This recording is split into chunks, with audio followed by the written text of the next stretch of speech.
What was the impetus for you wanting to focus on research? A lot of times when we've been through crucible experiences and we want to come back and sort of help in the same area that we had a crucible, people want to start a nonprofit, people want to start a business. You wanted to research things that help people start nonprofits, help nonprofits operate. And before you answer that question, let me say, I can tell that you and Warwick are related because Warwick loves research too. This is something that folks who listen to this show and watch this show don't know. When we have a guest on who's written a book, this is no joke, folks. Warwick will print up to 85 pages of items from their book so that we're asking informed questions. So you should know, Leanna, you and Warwick have that in common, that love of research. But why did you pick research as sort of your focus rather than something else? What was it about it that intrigued you, that made you think this is where I want to make my difference? So it's interesting you asked that, actually, because when I finished my master's degree, my undergraduate degree, I originally went off for a little bit and did like housing office work, which would have been working directly on the front line, helping to support people who were homeless. But I was always cautious about doing this because I didn't want to become a part of the problem.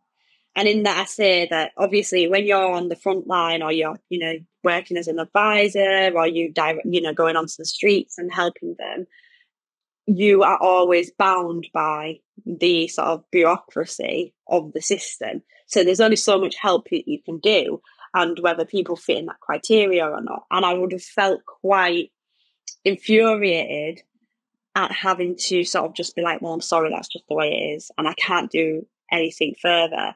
And I think that would have drove me a bit more mental than doing actual research. From the experience that I got when I was working as the housing officer, I really felt like this wasn't like, people were not treated as human, they was treated as sort of a number, and I didn't feel that fitted my my morals and my and how I envisioned helping people.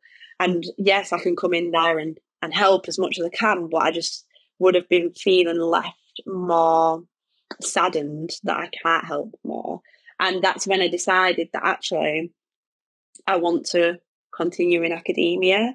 I want to just further my journey in there, because I feel that when you're doing your research, there is no right or wrong answer, and you can challenge things a bit more. There's an element of challenge in there. Like, you could say to someone like, I don't necessarily agree with what you are saying because of X, Y, and Z. Of course, you've always got to use your evidence. So being able to have that, I'm trying to think of the word, my mind's gone blank, sort of like autonomy. That's it, autonomy. Having autonomy of your own time, of your own mind, of your own thoughts. That's what I wanted. I didn't want to be politicalized by saying that you shouldn't support this, or you can't really speak out when you're working for the local government, for example. Like, I support this and I'm really against that. You're not able to do that. But in academia, you are. You might be seen as controversial, but no one could say, shut up. They wouldn't say that.